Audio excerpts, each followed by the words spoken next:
so one of the ways to understand what's going on right now is that the energetic basis of humanity and everything on planet Earth and pretty much everything within our galaxy, the energetic basis is shifting. And one way to describe that shift is that things are becoming more fluid and less, kind of pulling on a word from earlier, less dualistic. There's less breaking it down in, opposites, black or white, left or right, good or bad, all of that, right? And sort of, and part of that basis is acknowledging that within the unknowable there is ambiguity. In other words, what may work one way, one place with one person may not exactly work the same way in another place with another person, or even in another place with the same person. Because it's kind of like, so the picture that they're showing me is of, like, say maybe like a honeycomb. And so if you think of the ground as a honeycomb, and for a long time we've experienced the ground as a, almost like concrete got poured over the top of the honeycomb. So even though we're walking on top of the honeycomb, we're walking on top of a thick piece of concrete on top of the honeycomb. So that one of the ways to talk about what's happening is, in essence, what we're doing is we're getting rid of the concrete, and we haven't all learned how to walk on the honeycomb.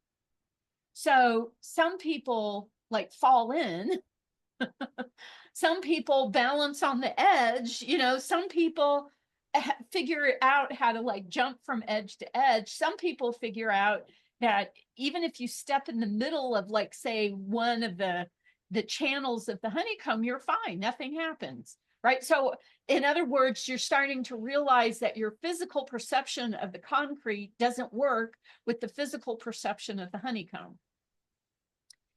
And so that means everybody ends up having different experiences. And it means that for some people it'll be fun, and for some people it'll be terrifying. And then our technology is really based more on a concrete system than a honeycomb system.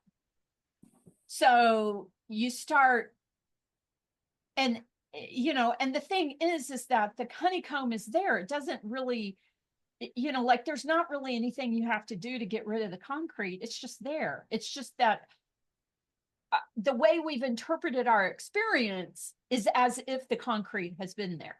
Now we're beginning to reinterpret our experience so that we're learning how to deal with the honeycomb. And some of that works really well, and some of that doesn't work really well. Because even if the honeycomb is there, you're who you are is also shifting in relationship, right? Like the foundation of who you are is also shifting in relationship to the foundation of all that is. And it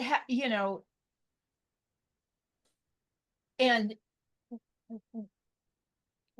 I get it. And so part of what's also shifting is this idea of trying to get to a destination and letting go of the idea of getting to the destination and learning how to have the experience in the moment instead of being worried about how you get to where you're going. Right. And part of that comes, this is something that they've talked about before. It's what I call the energy of the future is all, where we basically give up whatever is in this moment for us with the hope that the future will deliver something greatly more beneficial.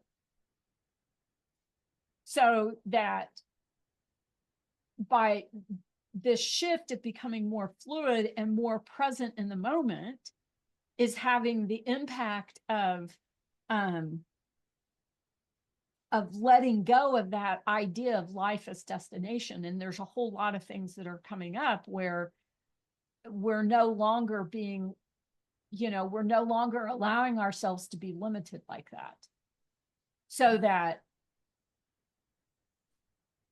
it's, so that the honeycomb experience is really, a much more fluid experience than thinking of everything as sort of like a flat, easily traversed, if you do it right, if you ask the right questions, you get the right answers, you make the right choices, you behave right so that you can get to that future that you've been promised.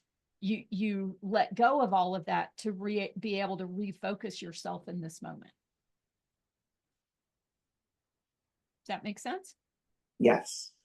Much on the deeper levels as usual than the intellectual level. That's my mind out of it. But yeah, it does explain. It reminds me of the emails you sent out earlier about the difference between, truth and absolute truth and stuff like that, because that drifting between the worlds is that I'm getting a more all-encompassing view of everything rather than just the limited truth that we've been brought up with, or truths. I'm seeing that there are multiple truths or multiple options and whatever you want to call it of what's really happened there. But every now and then, it's nice to kind of step back and say, hey, what's going on? Just not so much out of curiosity, but just sometimes it gets to be a little bit too much because, we're used to changes, before happening more incrementally, and we're getting a lot thrown at us at one time, you're so adapted to that. Yeah, well, the thing is that it's not so much that we're getting more thrown at us, it's that we have the capacity to be more aware. Yes, that's true. So it's a shift in what we think we're capable of. Right. And that's part of what you get when you move away from the separation of body and mind over heart and soul, and you move into the integration of body, mind, heart, and soul.